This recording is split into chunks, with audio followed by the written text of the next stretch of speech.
Hello students, आप सभी को हमारे यूट्यूब चैनल में स्वागत है। आज हम लोग देखेंगे क्लास 12 के। आज हम लोग देखेंगे क्लास 12 इसके देखेंगे सोशियोलॉजी। ठीक है, सोशियोलॉजी सोशियोलॉजी को देखने वाले हैं। तो इसमें हम लोग क्या करेंगे, चैप्टर वाइज एमसीक्यू प्रश्न को देखेंगे।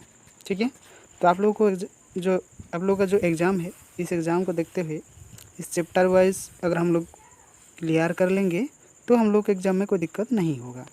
ठीक है, इसीलिए हम लोग चैप्टर वाइज करेंगे ताकि एग्ज़ाम में कोई भी किसी भी तरह का प्रश्न पूछे आप लोग उसका आंसर फटाफट आराम से दे सकेंगे। ठीक है, चलिए। और जो इस चैनल में न्यू स्टूडेंट जुड़े हुए हैं वो सबसे पहले इस चैनल को सब्सक्राइब जरूर कर दे, ताकि आने वाले जितने सारे अपनी क्लास का वीडियो अपलोड होगा उसका भी नोटिफिकेशन आप लोगों को मिलता रहेगा। ठीक है, और अगर 1 से लेकर 12 तक कोई स्टूडेंट है अपने घर में तो उसके लिए बहुत ही फ़ायदेमंद है, क्योंकि सभी तरह का सभी क्लास का वीडियो अपलोड हम कराते हैं। ठीक है, चलिए हम लोग देखते हैं पहली चैप्टर, पहली प्रश्न। जो चैप्टर दिया हुआ है, इस चैप्टर का नाम है भारतीय समाज का परिचय, उपनिवेशवाद, राष्ट्रवाद, वर्ग और समुदाय। इस 3-4 टॉपिक से ही प्रश्न इस चैप्टर में हम लोग देखेंगे। ठीक है, चलिए पहला प्रश्न हम लोग अभी देखने वाले हैं। भारतीय संस्कृति की निम्नों में से कौन सी विशेषता है। तो संस्कृति का अगर हम लोग देखेंगे तो ये धर्म की प्रधानता होनी चाहिए, होता है। पुनर्जन्म से में हम लोग को जो विश्वास रहता है ये भी होता है, और कर्म फल में भी हम लोग क्या करते हैं, विश्वास रखते हैं। ठीक है, इसीलिए इसका आंसर हो जाएगा इनमें से सभी। ठीक है, चलिए दूसरा प्रश्न देखिए, निम्नों में से कौन एक वर्ग नहीं है। तो वर्ग नहीं है, देखिए तो ये जो प्रधानाचार्य ये वर्ग है, न्यायाधीश ये वर्ग है, चिकित्सक ये वर्ग है, राजपूत ये वर्ग नहीं है। तो इसका आंसर यही होगा, डी। ठीक है, भारतीय समाज में कितने आश्रमों को या आश्रमों में विभाजित किया था। तो 4 आश्रमों में इसका विभाजित किया था। ठीक है, कितने, 4।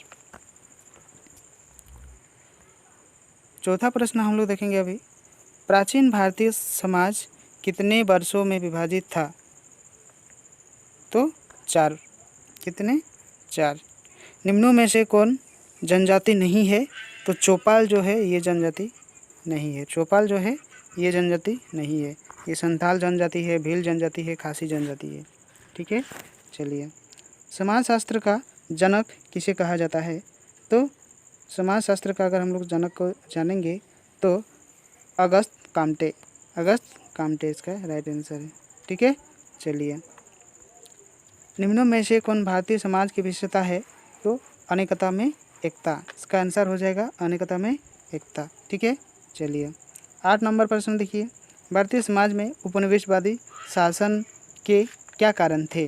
तो राजनीतिक अस्थिरता के लिए ही दूसरे राष्ट्र, दूसरे देश से आकर यहाँ वो लोग क्या किए थे, अपना शासन चला रहे थे।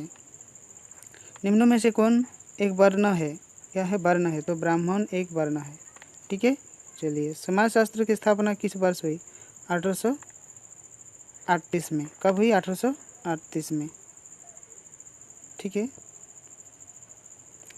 वर्ग संघर्ष का सिद्धांत किसने दिया। वर्ग संघर्ष का सिद्धांत किसने दिया। तो कार्ल मार्क्स ने दिया था। ठीक है, किसने दिया था, कार्ल मार्क्स। इसका आंसर ए होगा। चलिए 12 नंबर वाला प्रश्न हम लोग देखेंगे अभी। 12 नंबर वाला प्रश्न देखिए, आर्य समाज के संस्थापक कौन है। तो दयानंद सरस्वती है। कौन है, दयानंद सरस्वती। निम्नों में से किसने सोशियोलॉजी शब्दावली का सृजन किया। तो ये जो सोशियोलॉजी का जनक है अगस्ट काम्ट जो है, अगस्ट काम्ट, इसी ने किया था। ठीक है, किसने कहा कि समुदाय सामान्य जीवन का एक क्षेत्र है। तो इसका आंसर चला जाएगा मैकाइबर। समाजशास्त्र का जन्म किस देश में हुआ। तो उसका जन्म अगर हम लोग देखेंगे तो फ्रांस में हुआ था। कहाँ हुआ था? फ्रांस में। ठीक है, चलिए अगर वीडियो अच्छा लग रहा है तो एक लाइक आप लोग ज़रूर करें और अपने दोस्तों को भी शेयर कर दें। ठीक है, चलिए और एक मेरा चैनल है, अगर आप लोग देखना चाहते हैं तो उसको भी आप लोग सब्सक्राइब ज़रूर कर लें। उस चैनल का नाम है ग्रीन झारखंड।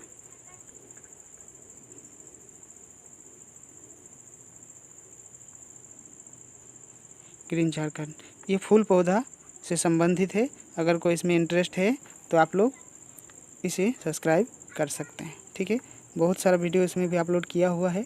आप लोग अगर फूल से संबंधित जानकारी ले सकते हैं या फिर कोई उसी तरीके से पेड़ पौधे से, तो आप लोग वहाँ सब्सक्राइब करें और वो वीडियो भी आप लोग देख सकते हैं। ठीक है, ग्रीन झारखंड क्या है? ग्रीन झारखंड। ठीक है, चलिए अगर कोई ऐसे भी पूछना चाहते हैं, कोई आप लोगों का पास नंबर नहीं है तो नंबर भी आप लोग व्हाट्सएप नंबर है, नोट कर लीजिए 9199154669। ठीक है, ये व्हाट्सएप नंबर है। आप लोग इसे व्हाट्सएप कर सकते हैं, पूछ सकते हैं। कोई भी शिक्षा से भी संबंधित कोई प्रश्न पूछ सकते हैं और ये पेड़ पौधा से भी कोई संबंधित प्रश्न आप लोग पूछ सकते हैं अगर कोई जानकारी लेना चाहते हैं तो। ठीक है, चलिए आप लोगों का हम हेल्प करना चाहते हैं। अगर किसी की ज़रूरत है तो ले सकते हैं। चलिए हम लोग आगे देखते हैं। स्क्रीनशॉट ले लीजिए एक बार। ठीक है, चलिए ले ली बस, ओके। चलिए हम लोग अभी देखेंगे भारतीय समाज की जनसांख्यिकीय संरचना क्या है। ठीक है, तो जनसांख्यिकीय शब्द किस भाषा से लिया गया है? तो ग्रीक भाषा से लिया गया है। जनसांख्यिकी जो है जनसांख्यिकी का एक जनक कहा जाता है तो जॉन ग्रांट को। ठीक है, चलिए हम लोग अभी देखेंगे तीसरा नंबर प्रश्न को देखने वाले हैं। जनसंख्या की दृष्टि से भारत का विश्व में कौन सा स्थान है? तो दूसरा। पहला कौन सा है? पहला चाइना है। कौन सा है? चाइना है। ठीक है, चलिए वर्ष 2011 की जनगणना के अनुसार भारत में साक्षरता दर लगभग कितनी है? तो 74% है। ठीक है, और एक कमेंट में आप लोग बताइए कि हमारे भारत में कौन सा ऐसा राज्य है जो साक्षरता दर सबसे अधिक है? साक्षरता दर सबसे अधिक है, ये आप लोग कमेंट्स में बताइए। ठीक है, चलिए भारत में पहली बार किस वर्ष राष्ट्रीय जनसंख्या नीति घोषित की गई? ठीक है, तो 1976 में।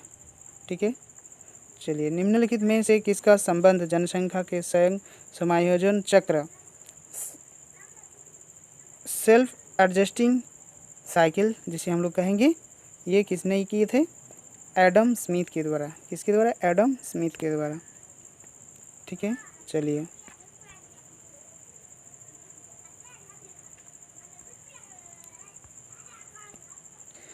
भारत में परिवार नियोजन कार्यक्रम की शुरुआत की गई कब?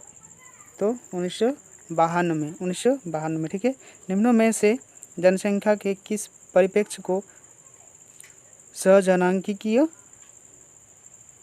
परागमन त्रिस्तरीय मॉडल के नाम से जाना जाता है?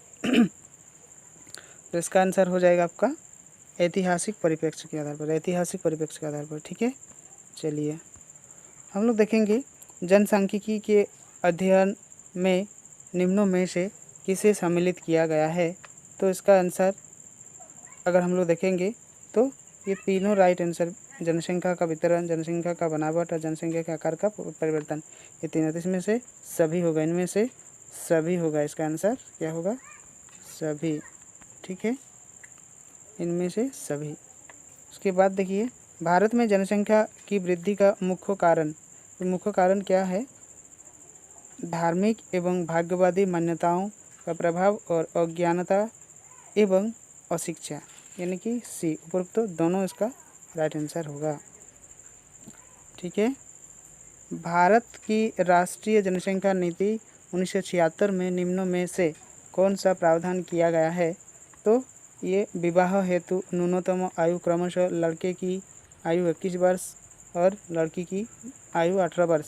लेकिन अब अगर हम लोग देखेंगे तो ये लड़की की आयु हो गया 21। और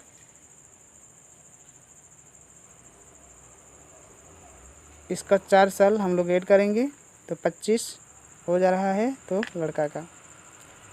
अब जो दिया हुआ है, ठीक है, तो ये वाला नहीं पूछ सकता है, ये पहले वाला जो दिया हुआ वही पूछ सकता है। केंद्रीय सहायता का 8% भाग परिवार कल्याण कार्यक्रम पर व्यय करने का प्रावधान ये भी है।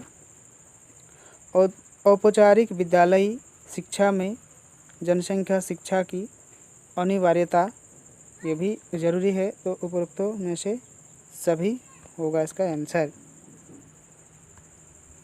निम्नलिखित में से माथल्स के जनसंख्या सिद्धांत की मान्यता है, क्या है देखिए। तो मानस को जीवित रखने के लिए भोजन की आवश्यकता होनी चाहिए। कृषि में उत्पत्ति ह्रास नियम लागू होता है। जनसंख्या आवश्यक रूप से जीविका के साधनों द्वारा निर्धारित होती है। और ये आंसर हो जाएगा आपका उपरोक्त में से सभी। ठीक है, चलिए। नई राष्ट्रीय जनसंख्या नीति कब घोषित की गई? तो 2000 में। कब? 2000 में। ठीक है। किसने कहा मनुष्य को यह समझ लेना चाहिए कि वह अपनी गरीबी का स्वयं ही कारण है? ये किसने कहा? तो माथल्स के द्वारा ये कहा गया था।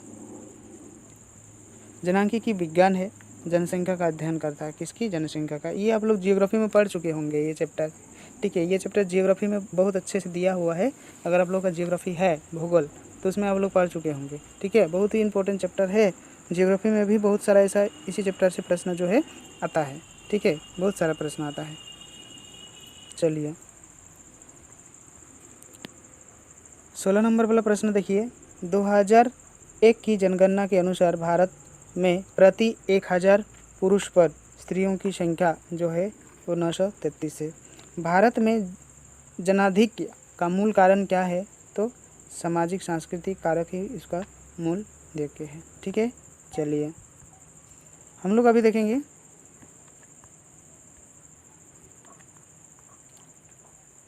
18 नंबर वाला प्रश्न हम लोग देखने वाले हैं। ठीक है, किसी देखिए किसी कार्य जब हम लोग करते हैं तो उस कार्य को करने के लिए हम लोग को क्या होना चाहिए? लगन होनी चाहिए। तो आप लोगों को हम प्रश्न कलेक्ट करके दे रहे हैं, तो इसमें आप लोग ये कार्य करना होगा कि लगन से, ढंग से ये देखना है और दिमाग में उसको बैठाना है। ठीक है, चलिए तो हम लोग 18 नंबर वाला प्रश्न देखिए। कौन सी परिस्थिति जनसंख्या वृद्धि के लिए उत्तरदायी है?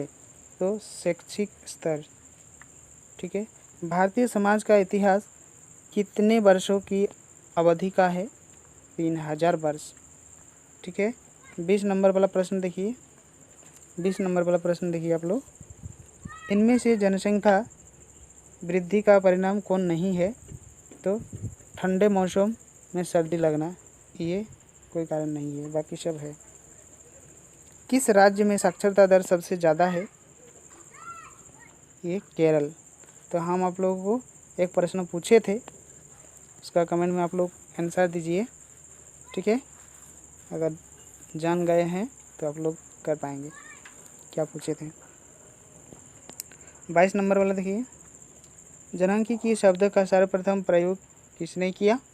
तो गुइलार्ड के द्वारा। किसके द्वारा? गुइलार्ड के द्वारा।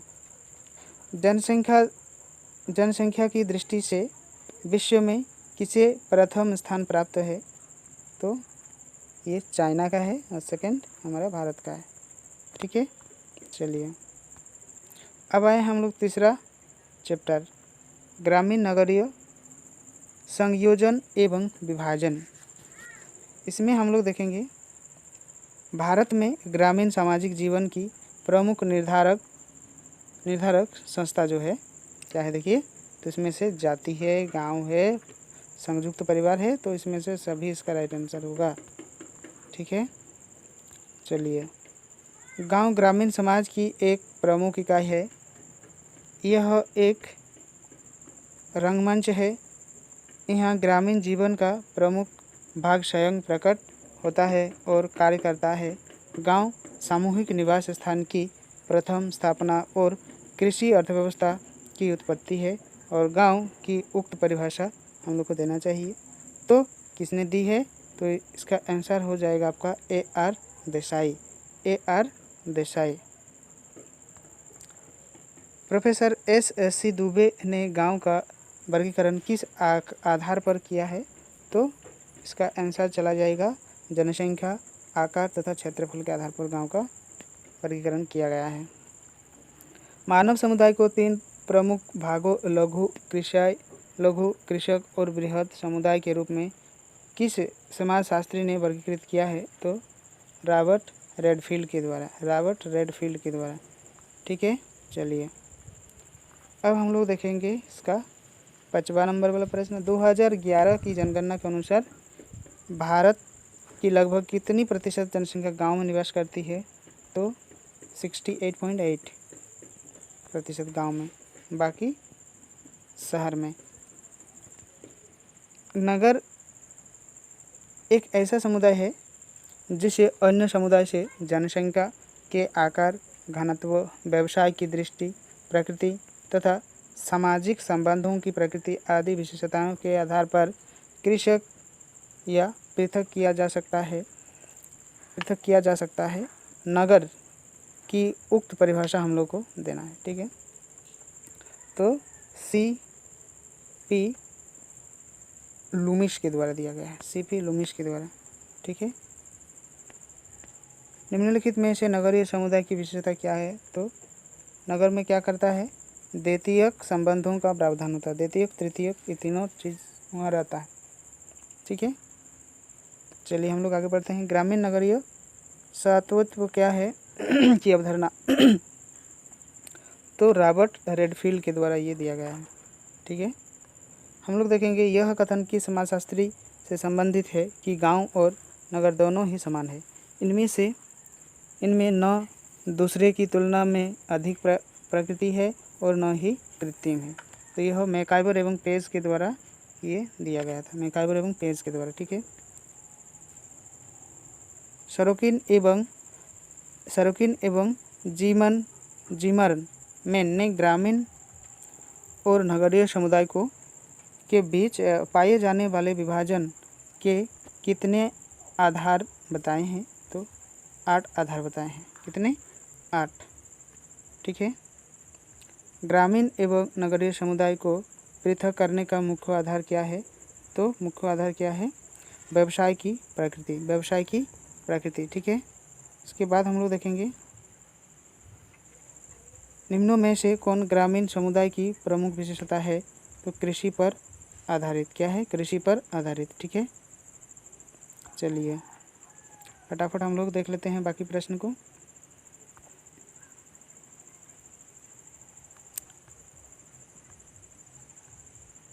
किसने यांत्रिक एकता एवं सत्वयी एकता की अवधारणाओं का निरूपण किया है? तो दुर्खिम के द्वारा ये किया गया है। गांव एक लघु गणराज्य है। क्या है? लघु गणराज्य है। किसने कहा? तो मेटकाफ के द्वारा ये कहा गया है। किसके? मेटकाफ के द्वारा। 15 नंबर वाला प्रश्न देखिए, नगरीय समुदाय की कौन सी विशेषता है? तो ये स्त्रियों की उच्च परिस्थिति, जनसंख्या का घनत्व और व्यक्तिवादिता, और इनमें से सभी, मतलब तीनों। ठीक है, चलिए अब हम लोग देखेंगे 16 नंबर वाला प्रश्न को। ग्रामीण समाज की कौन सी विशेषता है? तो कृषि व्यवसाय जो है ये सबसे ज़्यादा है।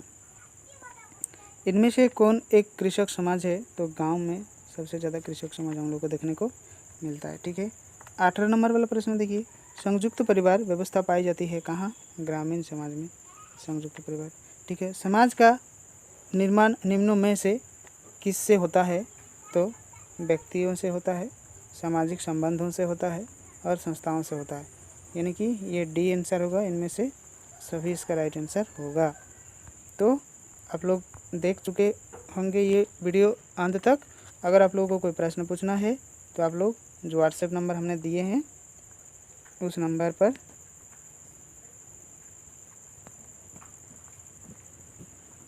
प्रश्न कोई भी हो आप लोग पूछ सकते हैं। ठीक है, ये व्हाट्सएप नंबर है। और अगर इसमें न्यू स्टूडेंट आप लोग जुड़े हुए हैं कोई, तो वो सबसे पहले इस चैनल को सब्सक्राइब ज़रूर करें, ताकि हम आप लोगों का कुछ ना कुछ हेल्प कर पाएंगे, ठीक है। और एक चैनल का नाम बताया जो ग्रीन झारखंड है, आप लोग उसे यूट्यूब से सर्च करिए तो आप लोगों को मिल जाएगा। वो मेरा ही चैनल है और फूल पौधा से संबंधित वो वीडियो हम डालते हैं, उससे कोई शौकीन है तो आप लोग देख सकते हैं, ठीक है। तो ये वीडियो पूरा देखने के लिए आप सभी को बहुत बहुत धन्यवाद। Thank you.